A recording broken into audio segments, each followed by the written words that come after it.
Ownership क्या होती है? जैसे कि आपके पास एक यूज़र है, एक पासवर्ड है और आपके पास कहीं न कहीं इंस्टाग्राम का अकाउंट है, जिसको आप अपने मनमाने टाइम पे लॉगिन कर सकते हो और कहीं न कहीं जब चाहे आप उसको लॉग आउट कर सकते हो। तो इसको कहीं न कहीं सिंपल वे में ओनरशिप कहते हैं। तो ऐसा ही एक ओनरशिप कहीं न कहीं एलएलबी में होता है, जिसको हम ओनरशिप के नाम से जानते हैं, जिसको हम जूरिस्प्रूडेंस में देख सकते हैं। ये टॉपिक थोड़ा मुश्किल होता है और कहीं न कहीं टफ भी होता है। इसको समझना भाई ईज़ी नहीं है, पर हर किसी की बुद्धि एक जैसी नहीं होती। बहुत से लोगों के लिए ईज़ी से हो सकता है और बहुत से लोगों के लिए भाई बहुत ज़्यादा हार्ड भी हो सकता है। तो आओ इस टॉपिक को शुरू करते हैं।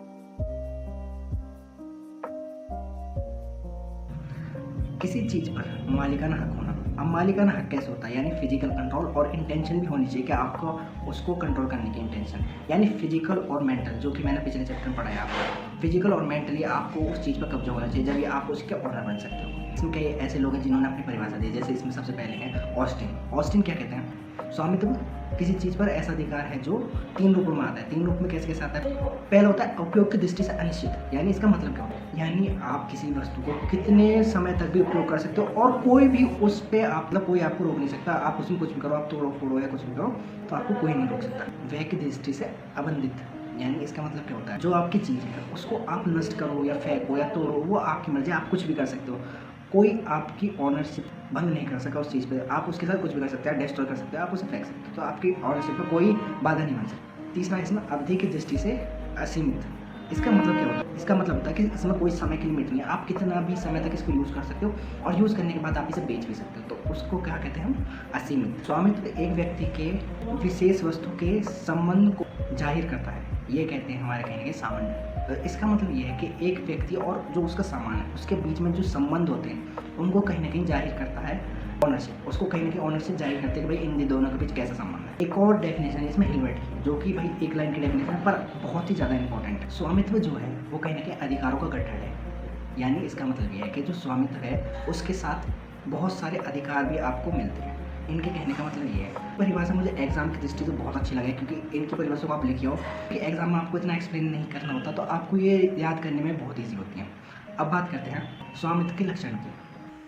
तो भाई वीडियो में कुछ प्रॉब्लम होने के कारण अब हम ऐसे पढ़ लेते हैं, तो पढ़ने से मतलब कैसे पढ़ें। तो स्वामित्व के लक्षण, स्वामित्व के लक्षण क्या होते हैं? पहला होता है राज्य के द्वारा टैक्स देना पड़ता है। यानी जो स्वामित्व होता है वो पूरी तरह से आपका नहीं होता। स्वामित्व का मतलब होता है कि जैसे कि इसमें कुछ पाबंदियाँ भी आपके साथ मिलती है। जैसे इसमें पहली पाबंदी क्या है कि आपको राज्य को टैक्स देना पड़ता है।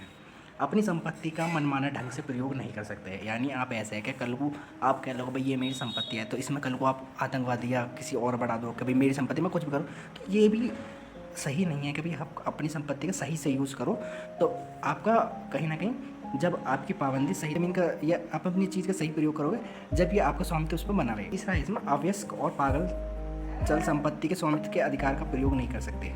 यानी इसका कहीं ना कहीं हमने पहले पढ़ा है। जैसे वयस्क, यानी वयस्क और पागल जो कि कहीं ना कहीं मेंटल कंडीशन से जूझ रहे हैं, वो व्यक्ति कहीं ना कहीं संपत्ति का अधिकार का प्रयोग नहीं कर सकते, ना उनके नाम पर कोई संपत्ति हो सकती है। ये हम पहले पढ़ चुके हैं प्रॉपर्टी एक्ट में, कहीं ना कहीं एडॉप्शन और बहुत सारी एक्ट में इसके बारे में पढ़ चुके हैं, तो इसके बारे में ज़्यादा बताने की जरूरत नहीं है। चौथा इसमें क्या है? स्वामित्व की मृत्यु की संपत्ति स्वामित्व खत्म नहीं होता। यानी इसका मतलब ये है कि जैसे कि कोई व्यक्ति है, अब उसकी कोई प्रॉपर्टी है और वो सपोज मर जाता है, तो भाई उसका जो स्वामित्व है वो कहीं ना कहीं ख़त्म नहीं होता, वो पूर्ण रूप से चलता रहता है। कि अगर जो जैसे किसी का कोई व्यक्ति मर गया, तो उसके बाद उसकी प्रॉपर्टी उसकी बेटी या बेटे के पास चली जाएगी, उसका पूर्ण तरह स्वामित्व खत्म नहीं होता।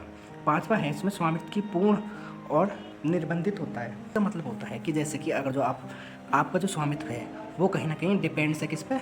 लॉ पे। लॉ पर डिपेंड्स है। अगर जो आप इसका कुछ गलत यूज़ करते हो, तो भाई कहीं ना कहीं आपको लॉ के द्वारा पनिशमेंट भी दी जा सकती है। तो इसका मतलब ये है। तो ये क्या है? पाबंदी हैं आपके ऊपर, आपके स्वामित्व के ऊपर पाबंदी हैं। तो भाई इनको देखते हुए आप अपने स्वामित्व को कहीं ना कहीं एंजॉय कर सकते हो, नहीं तो आप एंजॉय नहीं कर सकते। अब हमको देखने के लिए स्वामित्व के प्रकार, यानी इसमें कितने प्रकार के स्वामित्व होते हैं। जैसे इसमें पहला होता है मूर्त और अमूर्त। इसमें कहीं ना कहीं सबसे जो मूर्त होता है इसका मतलब होता है देखना, जिस चीज़ को आप देख सकते हो, और अमूर्त का मतलब होता है जिसको आप नहीं देख सकते। देखने का मतलब ये है कि जैसे आप प्रॉपर्टी लेते हो उसको कहीं देख सकते हो, या आप कोई कार लेते हो तो उसको देख सकते हो। अमूर्त का मतलब होता है जैसे कि आप कोई पेटेंट ले लेते हो या कॉपीराइट ले लेते हो, उसको आप देख नहीं सकते, तो उसकी इनका मतलब ये होता है। तो भाई दूसरा अधिकार कहने को होता है एकल और सह स्वामित्व। इसका मतलब होता है कि जैसे एकल, किसी एक का अधिकार है इस पर ज़मीन पर, और इससे का मतलब होता है कि दो या दो से अधिक लोगों का अधिकार है किसी ज़मीन पे या किसी भी चीज़ पे, जो भी है उस पर। तो ये होता है भाई इसका मतलब। दूसरा क्या है? पूर्ण और सीमित स्वामित्व। पूर्ण का मतलब क्या होता है? पूर्ण का मतलब आप जानते हो, जैसे कि सारे अधिकार उसको प्राप्त हैं, जिसने ज़मीन ले रखी है या कुछ भी ले रखा है उसको पूर्ण अधिकार प्राप्त है। सीमित में है कि भाई उसको कुछ कंडीशन के साथ वो ज़मीन मिली है या कोई भी चीज़ मिली है, उसको कुछ कंडीशन है उस पर, या अभी तक मिली नहीं है, कुछ कंडीशन लगी हुई हैं। तो इन दोनों का मतलब होता है कि भाई इसमें पूर्ण अधिकार मिल गया है, इसमें कुछ कंडीशन है जो लगी हुई हैं, जब मिलेगा या मिल चुका है पर कंडीशन के साथ मिला है, पूर्ण अधिकार नहीं है उसका। तो इनका मतलब ये होता है कहीं ना कहीं। इसमें है निहित और मिश्रित स्वामित्व। निहित का मतलब क्या होता है? स्वामित्व की सारी शर्तें पूर्ण हो चुकी हैं। यानी निहित का मतलब क्या है? इसमें सारी शर्तें पूर्ण हो चुकी हैं कहीं ना कहीं, मतलब कोई भी शर्त थी वो कहीं ना कहीं पूर्ण हो चुकी है। जैसे कि आप एक लोन लेते हो और उसके कहीं ना कहीं जो आप किस्त भरते हो या इंस्टॉलमेंट भरते हो, जब वो इंस्टॉलमेंट पूर्ण हो जाती है तो आपके सारे अधिकार, जो लोन है वो कहीं ना कहीं पूर्ण हो जाता है। तो उसके बाद आपको कोई अधिकार नहीं मिलता, आप इंस्टॉलमेंट भरो। तो ये कहीं ना कहीं निहित होता है। और मिश्रित क्या होता है? मिश्रित होता है जिसमें सारी शर्तें कहीं ना कहीं पूर्ण नहीं हुई हैं, कुछ शर्तें इस पर रह गई हैं। तो इसका मतलब ये होता है। तो ये दोनों कहीं ना कहीं आपको थोड़े सेम से लग रहे होंगे, पर थोड़ा हल्का सा डिफरेंस है और कुछ नहीं है। अच्छा, इसमें न्यायस और हितप्रद स्वामित्व। तो ये क्या होता है? न्याय का मतलब होता है ट्रस्टी, न्याय का मतलब होता है ट्रस्टी। यानी कोई चीज़, किसी चीज़ को आप किसी को देते हो या दुआते हो, मतलब आप किसी चीज़ को अपनी जिम्मेदारी पे किसी को दुआ रहे हो और वो चीज़ का उपयोग किसी उद्देश्य के लिए किया जा रहा है और उस चीज़ का आगे ऐसा यूज़ होने वाला है जो कहीं ना कहीं देश हित में कुछ भी ऐसा मतलब यूज़ होने वाला है, तो उसको क्या कहते हैं हम? न्यायस। यानी ट्रस्टी को क्या कहते हैं? न्यायस। और ये हितप्रद कौन होता है? जिसको वो ज़मीन या कुछ भी मिल रहा है उसको क्या कहते हैं हम? हितप्रद उसको कहते हैं जिसको उद्देश्य के लिए वो ज़मीन मिल रही है। तो इसका मतलब ये होता है कहीं ना कहीं। और सामयिक स्वामित्व, यानी इसका मतलब क्या होता है? इसका मतलब कहीं ना कहीं भाई पहली बात तो इसका मतलब होता है लाइबिलिटीज़। इसका मतलब होता है कि ये कहीं ना कहीं, पहली बात मैं बताऊँ, कहीं ना कहीं इंग्लैंड में इसका भाई अस्तित्व है। यहाँ पे इसका अस्तित्व बिल्कुल नहीं है, क्योंकि यहाँ पे ये माने नहीं जाता इंडिया में, ये सब इंग्लैंड में चलते हैं। इनका मतलब होता है जैसे इसमें विधिक है, तो इसको कॉमन कोर्ट में चलता है, उनके में कॉमन कोर्ट में। और जो ये स्वामित्व है ये कहीं ना कहीं लाइबिलिटीज कोर्ट होते हैं, उनमें चलता है। तो इन दोनों का भाई मतलब ना है, तो इनको इतना समझाने का मतलब ना, और इतना भी कोई आते ना है, आप सिंपल से बस पेपर में लिख सकते हो विधिक और सामान्य, और थोड़ा समझा सकते हो कि कॉमन कोर्ट में चलता है और ये लाइबिलिटी कोर्ट में चलता है। तो इसका मतलब ये होता है। भारतीय विधि के अंतर्गत स्वामित्व, यानी भारतीय विधि के अंतर्गत क्या स्वामित्व हमारे इंडिया में चलता है या नहीं? तो इस सवाल को आप 5 सेकेंड सोचो और फिर मुझे बताओ।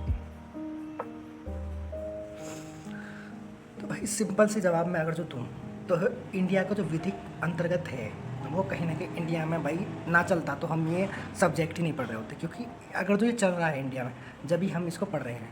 स्वामित्व का अधिकार अगर जो आप एक देखना चाहते हो तो आपके पास एक घर होगा, आपके पास एक मोबाइल होगा, आपके पास या कुछ भी ऐसी वस्तु होगी जिस पर आपका कहीं ना कहीं अधिकार है और वो अधिकार कोई आपसे नहीं छीन सकता, तो उसको कहीं ना कहीं हम स्वामित्व का अधिकार कहते हैं।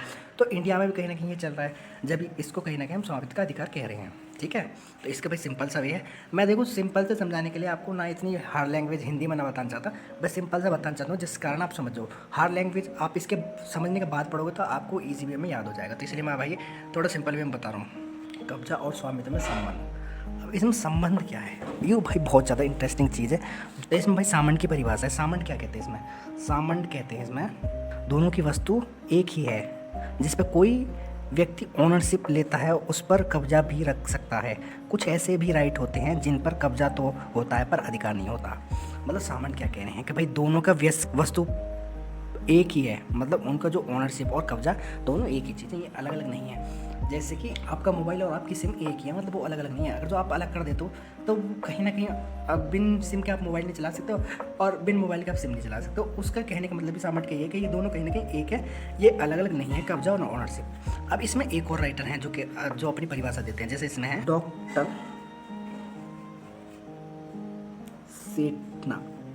सेठना क्या कहते हैं? डॉक्टर सेठना कहते हैं कब्जा और स्वामित्व में वो ही संबंध है जो आत्मा और शरीर के बीच होता है। तो भाई इनकी परिभाषा मुझे कुछ बहुत अच्छी लगी, क्योंकि इन्होंने एक सिंपल सी डेफिनेशन दे दी है जिसको पेपर में भाई बहुत अच्छे से लिखा जा सकता है। तो मुझे तो वही लोग पसंद आते हैं जो भाई सिंपल सी डेफिनेशन देते हैं और पेपर में धड़ाधड़ नहीं लिखा हो, ये तो टाइम के टाइम याद आ जाना, तो इसलिए मुझे ये पसंद आई। अब इसमें एक और ऐसी चीज़ है, पर डेफिनेशन नहीं है, पर किसी व्यक्तित्व ने ऐसा कहा है तो उसको समझाना पड़ता है। ये कोई डेफिनेशन नहीं है पर इसके बारे में कहा जाता है। जैसे इसमें है कब्जा स्वामित्व का 9/10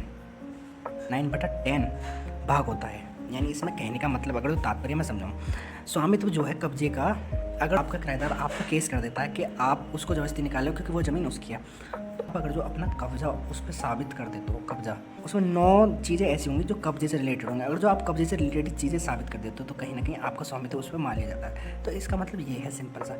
मुझे पता थोड़ी डेफिनेशन समझने में दिक्कत हो रही है, पर भाई ये चीज़ें समझना ज़रूरी है।